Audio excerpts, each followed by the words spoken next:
Okay, anyway, let's get into the open panel portion. So have at it, ladies and gentlemen. Yeah, so I just want to say that I don't think that rights are rights if they just my point isn't that we should only have rights when they have no harm. Most of the rights that we have some harm associated with it, but that freedom and our country is founded on freedom and it instead of religious dogma is what outweighs that. So Yeah, for who instance, cares? Who freedom of cares what speech. who cares what the country's founded on? No. We're What I'm we're saying is having freedom of an speech still argument. matters, Just even wait a though people second. can Hang say on. mean things, I right? want to You like know. your freedom to gun. Well, you said I could have a while to respond. You just went on this Oh wild thing, yeah, and that's then fair. Go like, ahead. That's fair. 10 seconds you. And then you also say like, so for instance, I assume you really like your right to own guns. Well, guns also harm people. Now, I believe in your right to the Second Amendment. And I believe that you having that right outweighs that your whatever harm that guns bring about, at least when it comes to generally the ownership of guns. I think Andrew's main thing is that he believes that because he believes in an objective morality, which even that, the only reason you believe that your God is better than other gods is only because of your subjective beliefs. At the end of the day, your morality is pretty much just as subjective as mine. The only reason someone would choose one religious morality over another is they feel that they has a better moral framework for objective truth. If you think Christianity has a better moral framework than Islam, you need a moral basis on which to judge that. And it Hang can't on, be the religion Jasmine. itself. Wait, Let me. wait, I let's let her just finish real I quick. just want to correct this so that she understands. I've granted this worldview is true. I'm assuming that I came to the Christian ethics that I have under a secularist purview, meaning that I'm not saying that it's based on a God or anything else. I'm agreeing with you. I came to it completely subjectively. Why am I wrong and you're right? So, but the framework you want to hold up is Christian. You want it to Yes, be but I you want came our to country it. to be a Right. So theocracy. that's why I need to explain this to you, right? Assume that I came to the same exact worldview that I hold right now, just absent God through secularism. So I reject your notion of rights and I reject your notion of entitlements. I reject your notion of everything. Okay. But I'm not basing anything on God. I'm basing it purely off of a subjective standard for the purpose of this thought experiment, meaning I came to all of these views through a secular ethos. Why am I wrong and you're right? I would say you're wrong and I'm right because at least in this country, your worldview wants to alter our history, our values, our national identity. I just gave you some reasons that secular countries tend to fare off worse than countries that are run by a religious doctrine as the law of the land. And I think Jasmine, don't you America, mean? one of the reasons. I think you're trying to Huh? say better, right? Not worse. Secular countries. Yeah. Sorry if I misspoke, but I would say that like if you don't like America, if you don't like the freedoms that we have here, Then that's get okay. out, I just right? do. Then Huh? get out. If you don't like it, I mean, then get honestly, yeah, out. I'm really proud to live here. So if you're basically saying that America's freedoms that they grant us are bad, and I'm saying when I look at the world and I look at what freedoms other people don't have, like the countries my parents came from, while we have those rights here, I look at this as a good.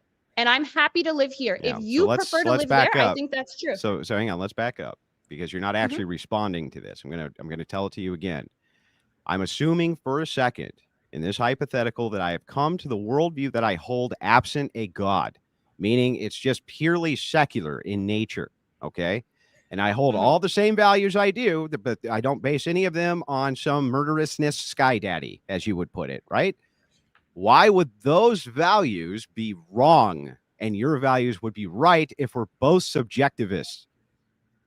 I mean, I'm not saying that your views are objectively wrong and mine are objectively Then right. if my I'm views are not objectively wrong, then me advocating for Christian nationalism and completely repealing everything in the United States to make it format around Christian values under a secular purview would be fine. So yeah, if you want to sit here on the internet and argue with a porn star about a revolution that you want to have on the internet, go for it. Good luck, right? So Our you're constitution conceding. has lasted this long for a reason. So I you're just gave conceding. you.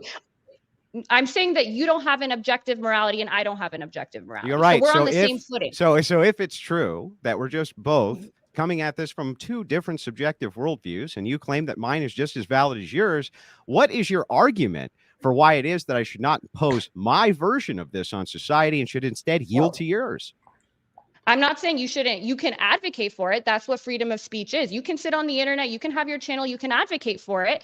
But our constitution and our branches of government are this way, and they've been this way for a while. Now, there's little differences. Supreme Court may interpret the First Amendment in different ways, but if you want to get rid of the First Amendment, if you want to get rid of our entire country, America as it is, you have the right to try to sit there and convince people to do that. Go Yeah, for and it. you I don't have a problem with that. I just think it would be a bad idea. And the So reason you I say think I it would don't be a have bad a idea. problem with that. You're saying it's not immoral to do, so you have no objection to people doing it.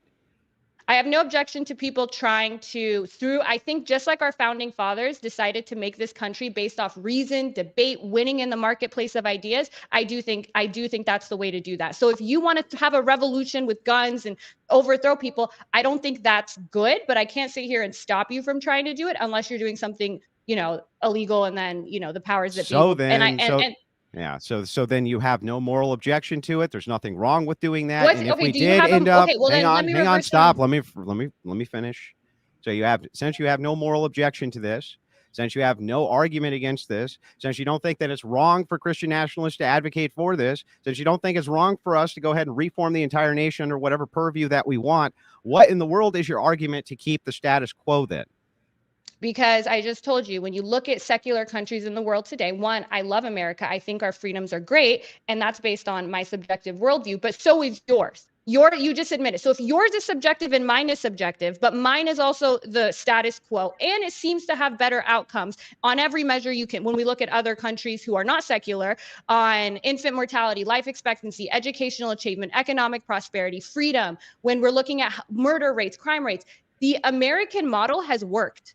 And so if you want to come in, you're the burden of proof is on you. You're the one that wants to get rid of the status quo. You want to get rid of our freedoms. So you have to explain to me why yours also subjective worldview. There can't be a burden of proof placed on me to prove something which you've already declared is not immoral and not problematic from your purview. What burden of proof should I bring to the table? You've already said this.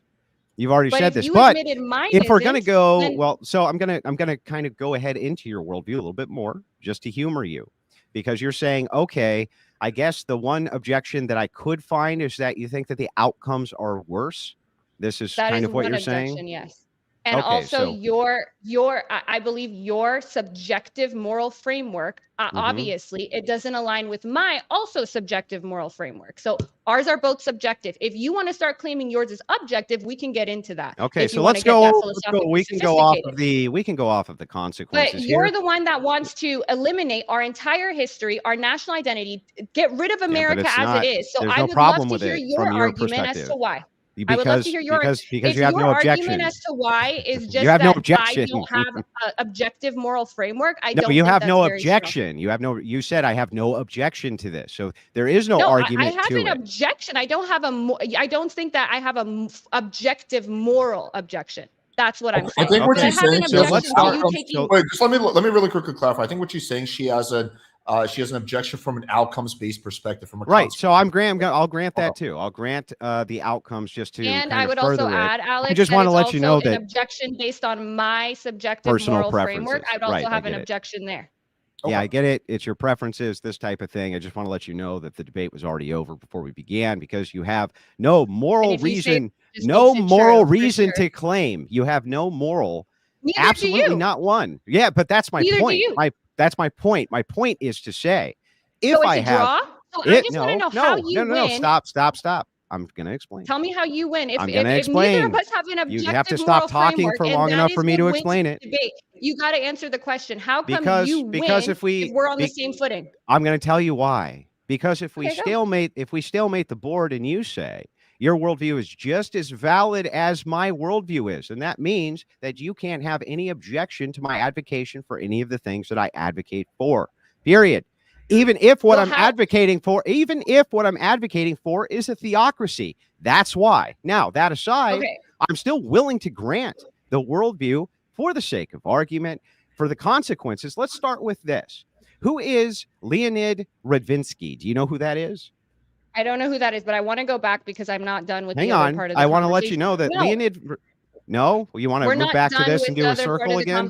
Okay, no, we're not done. You can't just move on when I haven't had a chance to respond to you. If you would like to move on, I'll just go back to this, and you can. It's just gonna make the debate longer than it has to be. Go ahead. You are literally what is a walking incorrect LSAT question, except it's too incorrect and too easy. It would be a layup LSAT question that nobody going to a first-tier law school would even get wrong. Which is like, oh, you can't prove your subjective moral framework is right, therefore I automatically win. And the question would be, what's wrong with Andrew's argument? It's wrong because just because I can't prove my moral framework, but you also can't prove yours, doesn't mean yours is right. At best, it means it's a draw. So tell me how you win under that metric. I'm going to tell you why. Because if I come to the exact same ethical system and foundations that I have right now, right this second, those ethical frame systems say to eradicate and eliminate all of your ethical framework. It says to me to do everything that I can possibly do to destroy the degeneracy that you propose for society by any means necessary, essentially. And because you have no objection to doing that, you can't actually object to me doing that. No, because I don't have a philosophical objection that's grounded in objective morality. That doesn't mean that I don't have any objection at all. And you still didn't answer the question. If yours is subjective and mine is subjective, how did you win the debate about Christian nationalism being better than secularism? How did you meet that? Well, so what we're looking at here, we're trying to look at the framework and say, if we're going to look for society, okay, and what are going to be the goals and kind of the outcomes for society that we want, we have to kind of start with what our foundation is going to be. So as we started, you said that the foundation that I have is just as valid as the foundation that you have. Under the purview, yes, but now hang on. If you will stop, I'll explain the rest of it. The flip side to the coin now is I can say this, but because I'm a theist and I do believe in objective morality, right? Even though I granted your worldview for the sake of argument, I have a divine command to destroy everything that you would consider that you hold dear, right? And you, though, have no objection to that. I would argue yours is also subjective. You picked that moral framework because you felt that it was better. That's also just your subjective opinion, right? And then if you want to get into, we can get super philosophical into Hume's. Can you get an ought from an is? Why should it, we could go into a whole God debate if you like. But my point is, just because you get yours from a monster in the sky and you chose subjectively based on your feelings, just like I base my moral preferences on your feelings, it was your feeling that chose your sect of Christianity when your interpretation of divine command, which by the way does not even match most of the other people in your religion. I got a bunch of messages from Christians late after our last discussion about you saying you would institute breeding facilities based on divine command to force people to have children. They were like, I don't know what kind of Christianity that is. That's not my divine command. So divine command is highly subjective. You mean within the purview of a hypothetical? Because it depends on every single person's interpretation of the divine command. And it's just ultimately based on your feelings as well. And you can't even prove it. We can grant all of this. Listen, we can still grant all of this and still move into the worldview. And even under your secular worldview of just outcomes based, right? You just are looking at outcomes. I can still demonstrate that the society that I want has better outcomes than the society you want, thus forcing you to concede to my worldview as well. Let's go through it. Let's get there. No. Let's get there. But I'm not letting you go on this point because you said the debate is over just because I have a subjective worldview. Well, you don't know it yet, but you're going to find out. Yours is subjective too. So tell me how that makes you win the debate, because that was your claim. And I'm going to push you on this claim until you give me an answer about how I've already given it to you 15 times because once we have had you concede that every form of morality is essentially the same and as valid as any other form of morality, and you have no objection to any of it, then if I come in and say, well, I feel like I have a divine command to destroy everything that you hold dear, you have no moral objection to that, and have to consider. Stop. I just listened to all your spiel. Stop. It's my turn. Stop talking. You're not answering my turn. Question. I'm answering it. I literally could not be answering it more concisely than this. So now I can say to you, and am saying to you, that under what I consider divine command, if I come in and say, under divine command, I have to destroy everything that you hold dear, you actually have no moral objection to me doing that.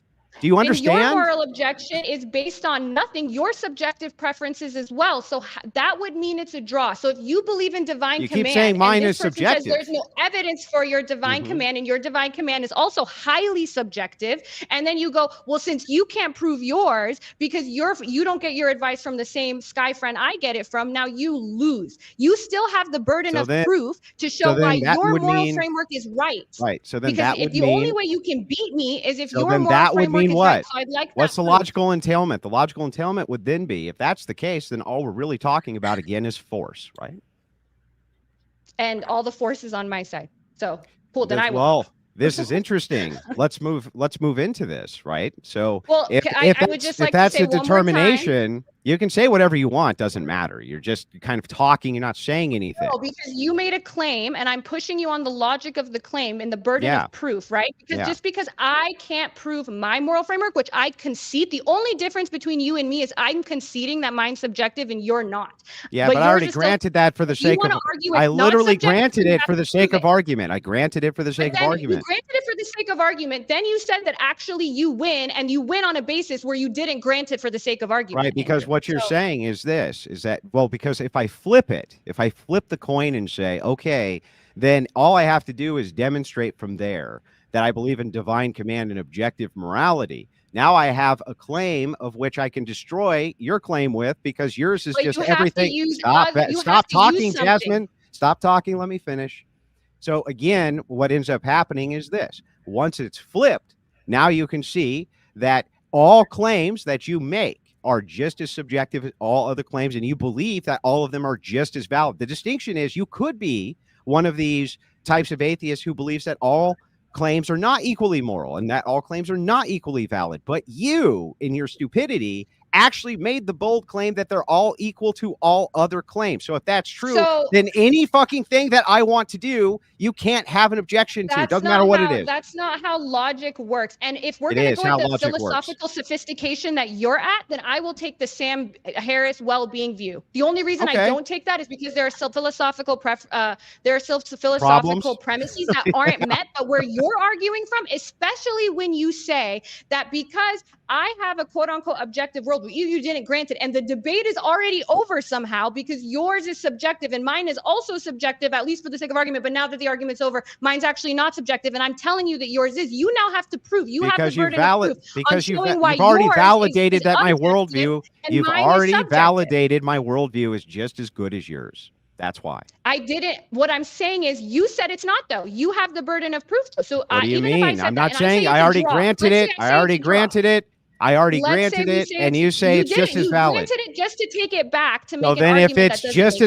So then if it's just as valid, as your worldview, what's your objection to it? I'm saying it's a draw then, because if you're saying it's not a draw because it's just as valid. That's not how burden of proof works. This is like logical reasoning. I just want you to concede that it's just as valid as your worldview. If you concede that either your subjective framework is, you have a subjective framework too, or you prove that yours is somehow objective, then you have to concede as well that we're at the same level. You're not at a point above me. Yeah. So for the point of the argument, I've already done that. For the point of the argument, I just said I'll go ahead.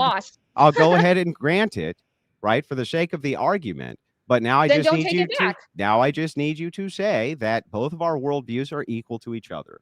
In your mind, I don't believe in an objective moral framework. I believe yours is subjective and mine is subjective, and you wanted to grant that, but then say you won by not granting it. And if you're going to do that, then you have to prove why yours is objective. If we're starting, I didn't say anything about objective morality. One more time, at the basis of philosophical, why are you not understanding this? Framework. Stop. Why are you not understanding this? I've exactly already granted. I've already granted it. I came to the ethical purview that I have all by myself, sees. Okay, has nothing to do with. Stop, Jasmine. Let me finish, Jasmine. Stop talking. Okay. So if I came to this all by my lonesome, absent a murderousness God, okay, and you claim that these are equally valid, I just need the concession that you believe that the Christian nationalist worldview is just as valid as your worldview. That's it. That's all I'm asking. If you concede that you did not already win the debate, then because how would you win the debate? Whatever concession yet you want, I'll go ahead and make that. But you will concede that mine is just as good as yours, right? Andrew, no, I don't concede that it's just. Well, let me actually clarify. Andrew, when you say that, do you mean just morally, or do you mean from a utilitarian perspective too? What do you mean? From a moral standpoint, there's nothing immoral about what I'm trying to do. Okay, okay. There's nothing objectively immoral, I would say, because it's really Well, hard okay. to ground. So then let's move mind. into what the subjective immorality is. Okay, sure. So what would be subjectively immoral about what I'm proposing? Well, if we're going based on my moral preferences, I think that a lot of the, outside of the fact that there's no evidence for it, a lot of the policies you purport to believe in, such as in our last discussion, instituting breeding facilities, if 80% of women, you said that if 80% of women were dying during childbirth, that you still believe that they should be forced to have children in breeding facilities if necessary. I believe that that is based on my moral preferences, which based on your moral preferences that you pretend come from divine command, even though most other believers don't even think that that's what divine command would say. I would say that that's bad for society. I would say that sacrificing 80% of our women so that we can have babies for whatever reason, so that the future generations can flourish, is bad based on my subjective moral preferences. I also think when you look at the data and you look at the difference between outcomes in secular countries versus our country, that is also, in my subjective opinion, shows that it's worse, but also objective measures of outcome also show that it's worse. Lastly, I would say that our freedoms, as I love America and I love the freedoms that we have, that could be a subjective opinion. If you want to take those freedoms away, I don't think you're just going to have issues from me. I think you're going to have issues from a lot of people, because if you want to destroy America, which is basically what you're saying you want to do, you want to destroy the foundation of it. You want to take away what our founding fathers have built. You want to take away our Constitution, essentially, to institute your subjective worldview. I need you to make an argument for why that should be the case, especially when you have no enforcement. And if you think rights come from enforcement, at the moment, you have nothing. All you have is words and a degenerate porn star that you're arguing with on the internet. Yeah. So, okay. Can I move into these points now? Is that okay? Or are you going to like kind of overwindedly say nothing again? So first and foremost, I wasn't saying nothing. As we move into the hypothetical, you say that from your subjective worldview of your own personal preferences that I'm wrong. Just like from your subjective worldview of your preferences, I'm wrong. Before so again, you do an internal critique, answer my question, please. No, yes. So we're at a draw. That's the answer. Okay, so the answer, the answer would be yes or no. So are you saying that I'm wrong, that I would put 80% of women rather than have the entire population of the world go extinct? But not in an objective moral way. And you don't have one either. Okay, so again, if you want to go back into this topic, I just need you to answer the question. That's it. I don't need you to give me. I don't need you to give me additional bloviating. I answered the question. Appreciate if you would just say yes or no, and I'll do the same for you. Re-ask the question, please. So yeah. So just answer yes or no, please. So you're saying, and I want to make sure I get this correct, that from your subjective preferences inside of a hypothetical where it's either the world is going to go extinct or I have to force women to have children, that me forcing them to have children rather than allow the human race to go extinct, that's immoral. That's wrong. Yes. Okay. So all of humanity operate off of the subjective preferences of Jasmine Jafar? No, just like they shouldn't operate off. So who should they operate off of? I think that's why we have checks and balances. We have a system that we've created with representation. We have 3 branches of government, and we have a constitution that has made this one of the greatest countries on earth. That is a secular constitution that takes freedoms and takes God completely out of it. Our founding fathers did for a reason. What are we appealing to for whose morality we're going to use, Jasmine?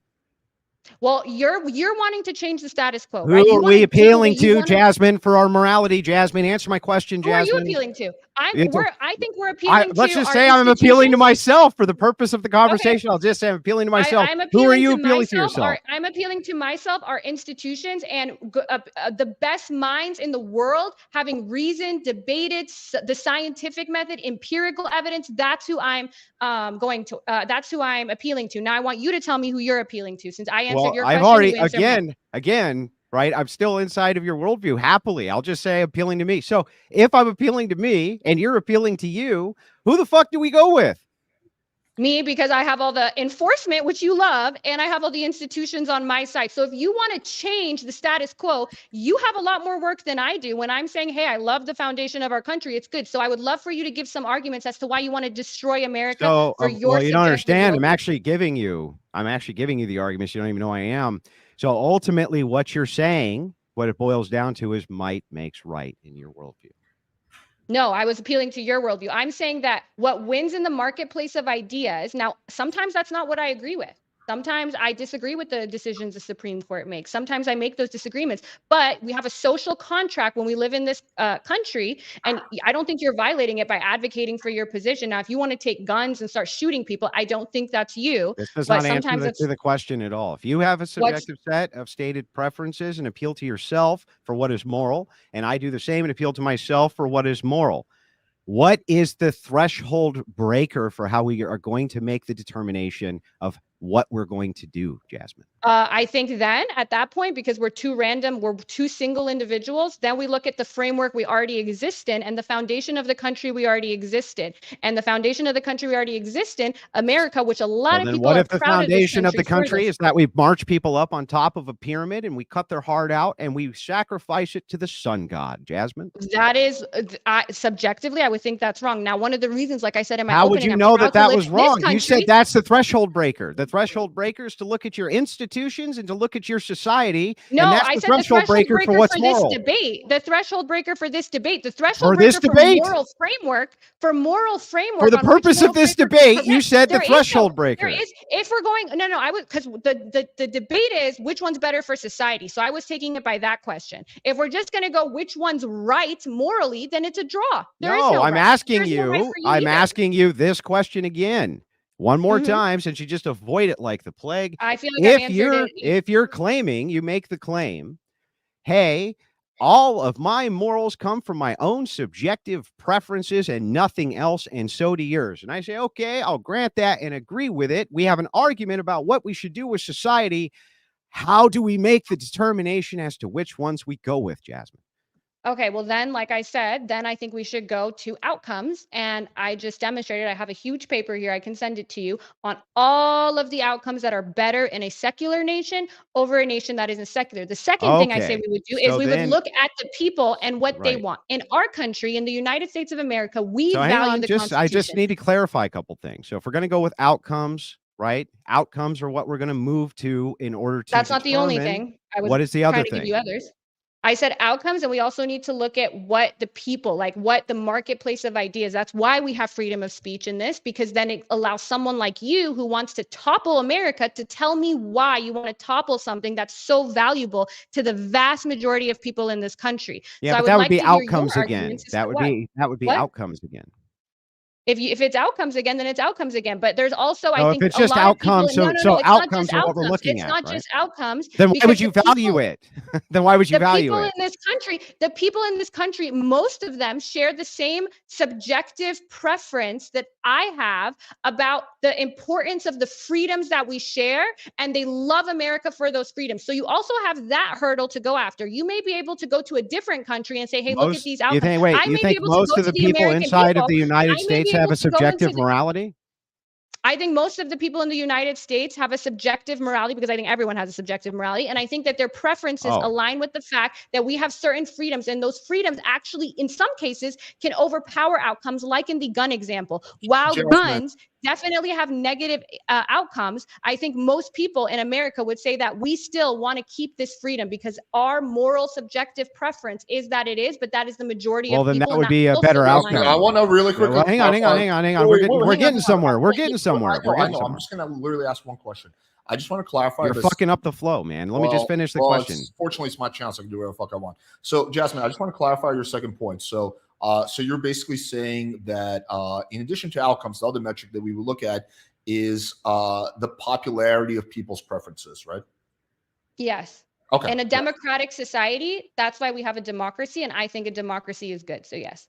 Okay, gotcha. Okay, keep going, Andrew. Okay, so anyway, all of these preferences you're pointing to are outcomes. So if you say like, hey, society has determined that even though maybe there's like some negative outcomes, they gain more from owning guns than they don't gain from owning guns, that would still be an outcome. That would be a determination of outcome. So everything that you're really after is a determination of outcome. So it's all outcomes based. So why didn't you start with the moral objection of outcomes. That would have been far better for you to do. Well, because so if it's just, I was taking critique of you started it with the Yeah, so moral if thing. I it's actually, just- in my opener, you went through this whole thing about rights and subjectivism. That's Yeah. why I went there. My opener actually was about the foundation, about freedom, and about outcomes, and then you switched the debate So if over it's to here. just Now you're if it's complaining just about. outcomes, if it's just outcomes based, then we'll move into the outcomes base of this from your purview. So now we understand at least what it is that you value. You really just value outcomes. So if that's I true, value outcomes and democracy. Yes. yeah, okay, But I got think it. That our because you think it outcomes leads to the better influence outcome. Because you think it leads to the better outcome. That's why. So you're democracy leads to a better utilitarian. outcome. So yeah, you can take Yeah. everything back down to that, just like you can take everything back down to preferences and like completely eliminate even free will with this. So I don't know Well, what it's you're trying not to do here. preference How because it's not philosophically really sophisticated because you it's want not to get. preference based. If you actually are valuing outcomes, it's not really just preference based because you think outcomes are what we should be valuing, not Jasmine Jafar's personal preferences, But right? also the moral preferences of the majority of the people in a democratically free and a Because you democratic think and that free leads to society. better outcome, Jasmine.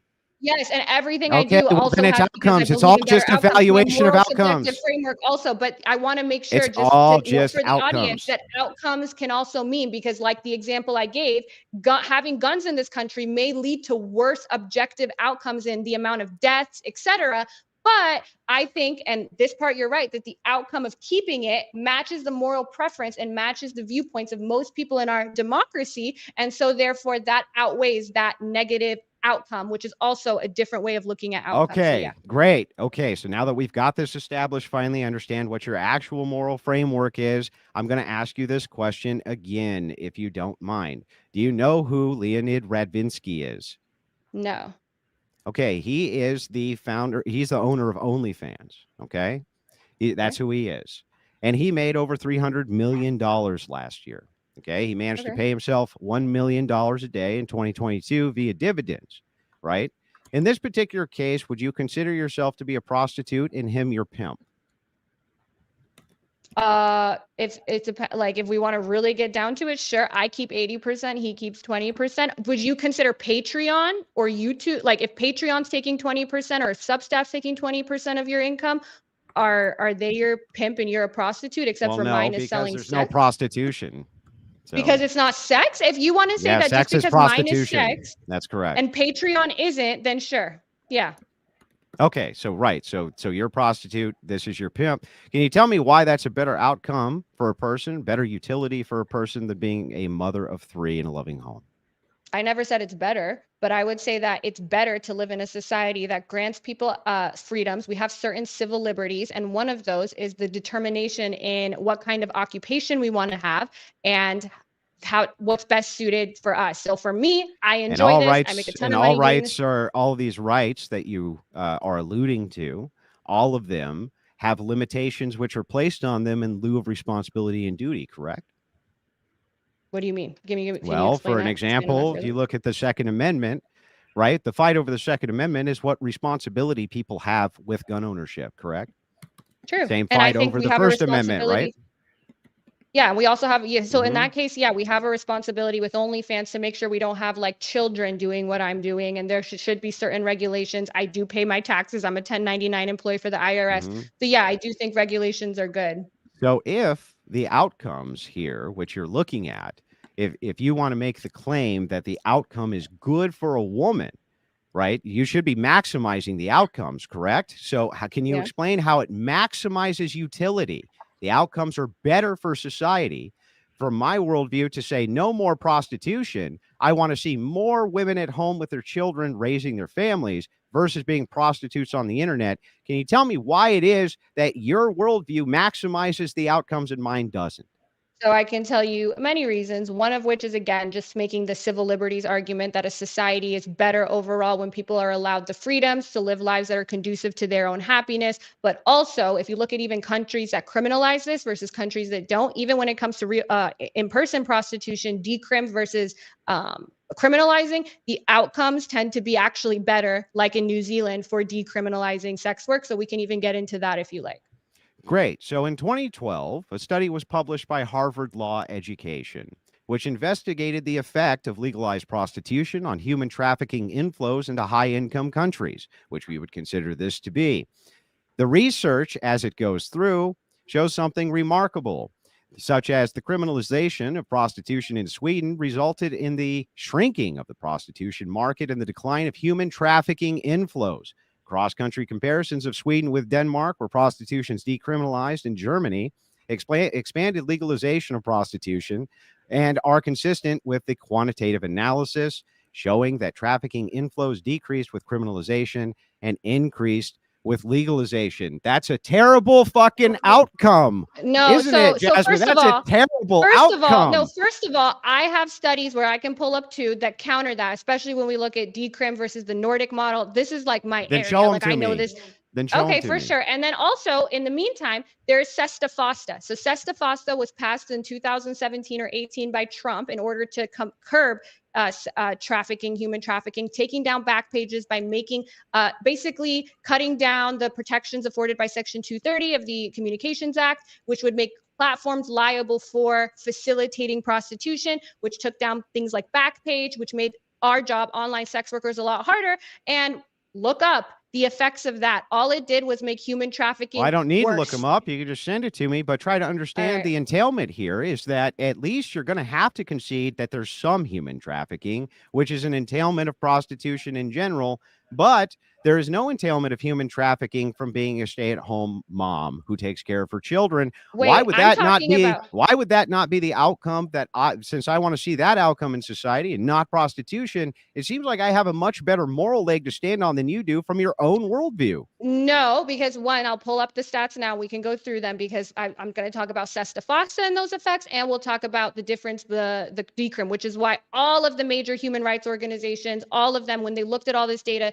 they also are pro decrim. So even though you may find one study here or there, that doesn't negate all the other studies that there is. And two, I would say that even like consensual sex work is different than human trafficking. Me being they did a quantitative they did a quantitative analysis. Okay. They took a ton of different studies in order to make these types of comparisons. That's one. But two, the entailment here is that even, let's just say, even if there was less human trafficking by the legalization of the prostitution than the decriminalization of the prostitution.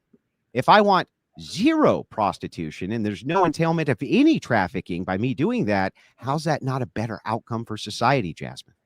Wait, well, can you repeat your question? Yes. If there's an entailment of human trafficking, regardless of the criminalization, decriminalized or criminalized, and I want to eliminate it altogether. So regardless of the criminalization or decriminalization, it's just gone, right? We eliminate prostitution altogether.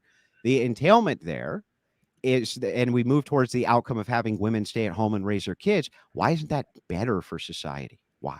It's because you're taking away people's freedoms, the freedom of people like me the to do freedom to be a degenerate, and the freedom of you to be a degenerate. Yeah. And that's all you care about. All you care about is the freedom to be a degenerate. You don't want expanded freedoms and rights so that people can help anybody. I care about your freedom to own a gun. Is that no, you don't. You don't give a shit about that. You don't care about my freedom to own a gun. You care about one thing. One of my papers in law school about how I actually think that the Second Amendment is really important, and I would stand up for your right to have a gun. So how is every single freedom? And what about, believe in free speech. Well, Jasmine, if you stand up for my right to have a gun, do you stand up for my right to have a gun with no background check? No. No. So then shut up. You don't care about my right to own a gun. All you care about. Yes, I do. I still you care about. To own it. All you care about is the limitation. No. What you care about, even though I don't what believe in you direct care threats about of violence is the duties. Or nope. What you care about is the duties which are entailed with the ownership of the gun, not the right to own it. The duty and the responsibility is what you care about. Right. Okay. So if that's true, but what we're quibbling about is not whether or not I have a right to own a gun, because you think I don't. You think I have a responsibility when I have a gun, and you'll give me one if I adhere to those responsibilities. That's what you're actually saying. No, I think you have a right to the freedom of speech, but that has limits. Just like you have the right to own a gun, but there are limits. So I like our free speech doctrine right now. Again, I know you didn't go to law school. What you're actually attacking. There are certain things that aren't covered by that right. The First Amendment does not cover direct incitements of violence. It doesn't cover even obscenity. That one I almost disagree with. So in my opening statement, I still laid this out, Jasmine. In the opening statement, I laid this out. It's not really a right then. What it is an associative of duties and responsibilities that we're arguing about, which means that there is no real. Hang on, stop, Jasmine. There is no right. There is no right. If there was a right, if there was a right, how could you take it away from somebody when they go to prison? Can prisoners have a gun? Can prisoners have a gun? We need to go one at a time. Let's. Okay, so let me ask you: Can prisoners have a gun? I think it would depend, and it depends on the state. And no, prisoners. No. Why can't they have a gun? Because that's one of the regulations and the restrictions we place on the Second Amendment. Because there's no actual right if you can take it away. To have a gun. So it's an entitlement. A right doesn't mean. So it's an entitlement that you can take away, right? I have a question. If a right has limitations on it, does that make it not a right? Are the only rights ones that have no limitations on them? Yeah. So I would argue that what a right is actually. And so would our Supreme Court. What a right is actually is an entitlement, and that the entitlement is subject to duties and responsibilities. It's not actually a right. And most of the rights are agreed upon by humans and enforced by society. Rights are entitlements which people have that you claim that people have, but you can take them away whenever you choose to. It's not really a right. It's not whenever you choose to, Andrew, because if it was whenever we chose to, you wouldn't be sitting on the internet fighting with me. You would be living the life you want. You have no way right now to stop me. Unless there's a lockdown. Unless there's a lockdown. Dollars on OnlyFans. Yes, you can. The president could literally come out and take away your rights tomorrow via an executive order and declare martial law and suspend all rights. Yeah, good luck with that. There's a reason that hasn't happened this whole time. No, it has. It has happened. There has been martial law in the United States. What are you talking about?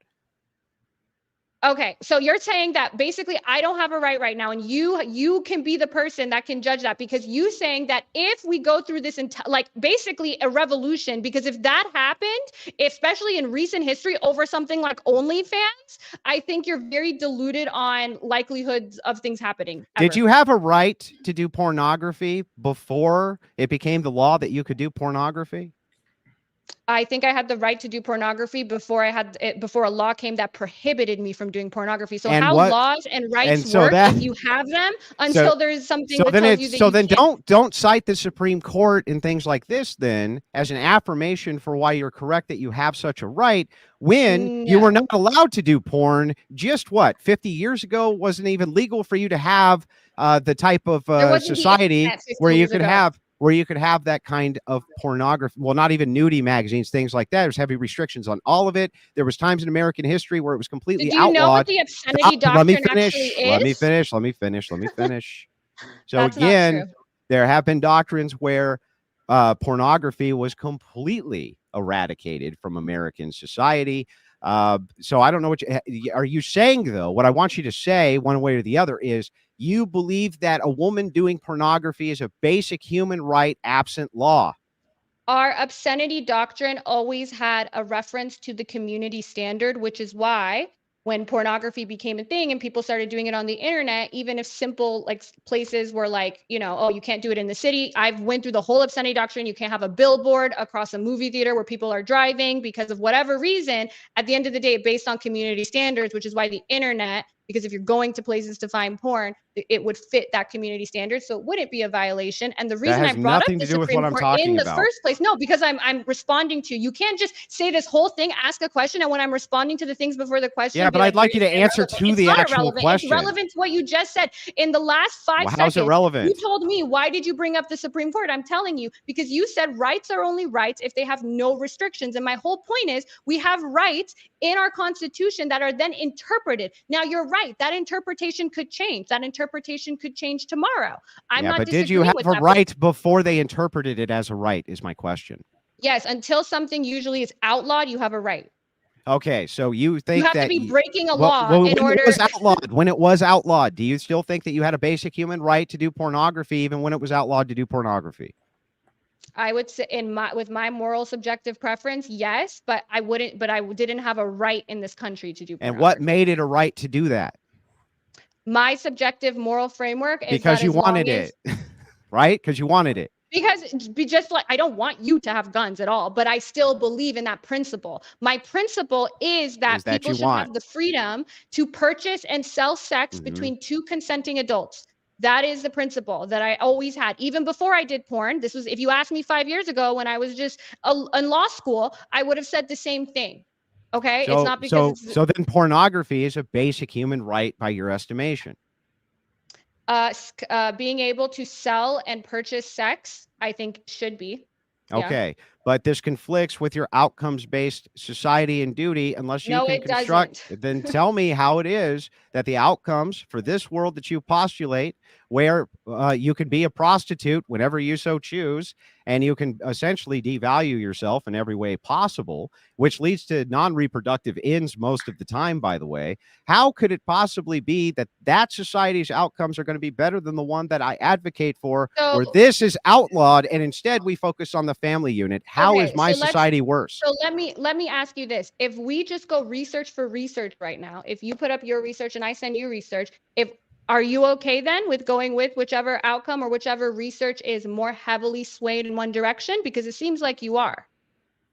Yeah. Is that okay with you? I don't even understand. Can you answer this question? What's the question? Okay, so just listen to me, okay? And I'll give you plenty of time to respond. We could actually have a productive conversation, but listen to what I'm actually saying to you. The entailment, no matter what, of prostitution is going to lead to worse outcomes. No matter what. It's going to lead no matter what, it's going to lead to at least some kind of. And what's your evidence for that? Because it's no matter where you have prostitution, you have human trafficking. No matter where it's legal. Even in places where prostitution is illegal, though, you have human trafficking. Okay, but the distinction is that you think that it's a human right to do this, and I do not. So I would move towards a world where no prostitution even happened anymore. That would be the ultimate. Stop. That would be the ultimate goal of my world. Would be to get rid of it altogether, whereas the ultimate goal of your world would not be. So if the ultimate goal that I had, which was achieved, was that there was no more prostitution, how would that be a worse world than the one I postulate, which is there is no prostitution and moms, we focus on families and moms? Your world. So then if you're going to go with ideal world and make it completely unrealistic, because actually the countries that ban it have a lot of both prostitution and trafficking. But if we're just going to go with ideals, and I can make up my own ideal and say consensual sex work is okay, but human trafficking doesn't exist in my ideal worldview. What kind of fucking hypothetical is this? We can just make up we can just make up worlds. It actually can't. So under your worldview, if there's an entailment, there is an entailment that if prostitution is a human right, which is what you've got them saying it is. This is a human right. It's a right for everybody to do this sex work, right? You consider this to be a fundamental right, even absent law, With consenting adults. So we can't even work towards a world where you could outlaw this, even knowing the human trafficking component and the bad outcomes to it, because you consider it a basic human right. The distinction is I don't. My world then becomes possible and yours does not. No, your world. Okay, I just want to note this for the audience. Andrew thinks you can absolutely, in his world, eliminate all prostitution and human trafficking. If we're going to go that tell me the contradiction. Like prohibition and all of the tell things. Me the contradiction. The war on drugs, that worked out so tell well. Me the contradiction. Huh? Tell me the logical contradiction. I just told you yours. Tell me mine. The logical contradiction is that you're saying that your worldview of this hypothetical world where we get rid of prostitution is viable, but my worldview that we get rid of I'm saying that I'm saying mine's possible. Yours isn't, because you believe that prostitution is a human right. So you could never actually move towards a world absent prostitution, and entailment of legal or illegal prostitution is going to be human trafficking. Whereas I say we could move towards a world where you did not have any type of prostitution whatsoever due to the virtues of society. I think we can and so this problem's eliminated. I think we can move towards a world while keeping and decriminalizing consenting adults from prostitution and human trafficking. Your argument hinges on human trafficking and consensual sex work being linked inextricably. That we can't put resources into stopping. It's not, though. It's It not. And is. FOSTA and the outcomes of SESTA FOSTA are just one example of, just like we had with the war on drugs, just like prohibition, that sometimes outlining something doesn't get rid of the problem. So for you to say that and I like how this is ideal too. So in your ideal worldview, we can get rid of prostitution and there will be no sex trafficking. But in my worldview, where I'm saying in my ideal world, we can keep consensual sex work, but put our resources into stopping non-consensual sex work. That's impossible and isn't even logically sound. That is absurd. Unless you don't believe, then the only bullet you would have to bite here is to say that you believe that you can enter into some kind of paradigm where sex work, the way that it is right now, is a human right and everybody can practice it, but that you also believe that there'll be no human trafficking associated with it. I don't think that's realistic, nor do I think it's realistic to be able to eliminate it by trying to decriminalize so you don't believe, it everywhere. So then you do believe that an entailment of prostitution is going to be human trafficking. I think human trafficking is an entailment of life. That's the difference between you and me. It's an entailment of life? Unfortunately, I don't think we're going to be able to extract. So we can't even move towards a world without it because it's just an entailment of life. Move towards a view. I said I don't believe it's realistic that the outcome is going to end with zero trafficking, but that doesn't mean I don't believe we should move towards that. But you do believe. You are literally a walking logical fallacy, Andrew. What's the fallacy? Give me the fallacy. Yours. Okay, so you're saying what's the fallacy? What's the fallacy? Tell me the fallacy, Jasmine. The fallacy is also the burden of proof one. What's the fallacy, Jasmine? I just gave it to you. That's the burden of proof fallacy. Wait. The burden. What's the fallacy? Yes, it is because you take yours as just true. You're like, oh yeah, I can work to a world where we just eliminate it all, but you can't. And I'm like, well, what's your reasoning for that? What's the proof? Oh, I can't prove it because you can't prove yours. That's a fallacy. Not what I said. Then what's the fallacy that I stated? It's possible. What's the fallacy or contradiction? What? That's the What's contradiction. the fallacy or contradiction? There's no contradiction. There's no fallacy. There is name the fallacy. Everybody look up burden of proof fallacy. He's basically saying he doesn't have to prove why his is right and mine is wrong. I've already proven it. Because what do you mean? Because you've already claimed now multiple times that an entailment, even just an entailment of any type of prostitution, is going to lead to at least some kind of human trafficking. Whereas I believe all criminalization is also going to lead to a human trafficking. So the difference between you and me is only that you think that it can be completely eliminated. So then we must legalize it? That doesn't mean that you... So then we have to legalize it? No, we're not legalizing human trafficking. You need to stop conflating human trafficking with something I didn't say human trafficking. We're legalizing prostitution, right? Legalizing prostitution, if you don't know the difference between consensual adults engaging in sex work and someone being forced or trafficked, that's on you. Right, but what the entailment is the entailment that you're saying, though, is that all forms of degeneracy must be legalized and decriminalized because people are going to do them anyway, right? So no, that's not what I'm saying. Isn't that what you're saying? I'm saying is that I'm saying that we have certain rights and liberties, and trafficking is something that happens, but it happens also in places where it's completely not a right. Therefore, maybe trafficking is a separate issue from consensual sex work like OnlyFans. OnlyFans is really hard to traffic someone on OnlyFans. You have to have a bank account that goes in your name. You need to have a consenting. You need to send in your ID. You need to be taxed by the IRS. You need to be confirmed by the IRS. So can you explain to me how something like OnlyFans is contributing to human trafficking when countries that have it banned have just as much human trafficking? I don't understand this argument. Prove that the countries that have it banned have just as much human trafficking as the countries which do not have it banned. I would like to actually see that. I think we should go ahead and do that because you've said that a few times and Andrew seems to disagree with that. So if you can pull that up, I think that'd be helpful. Yeah, and in the meantime, I want Andrew to contend with if we're looking at outcomes, why the secular countries tend to have better outcomes, and I can link you that because I already have that. Let's talk about the fact that women suffer from higher rates of mental illness, and let's talk about the maternal death rates, which leads into topic 2. Okay, hang on. You want me to give you the reasons for the outcomes, right? The outcome distinctions. Give me the reason for it then. Tell me why the murder rates are higher. But you have to stop talking. Because as soon as I launched into it, you cut me off immediately. So let's talk about this. Let's get into the fact that the Western nations cannot reproduce their own populations. They can't do it. The birth rates are all on the decline. Every single Western nation cannot reproduce itself, and must instead focus on the theist nations to pull in immigrants to replace their own domestic populations. That's one.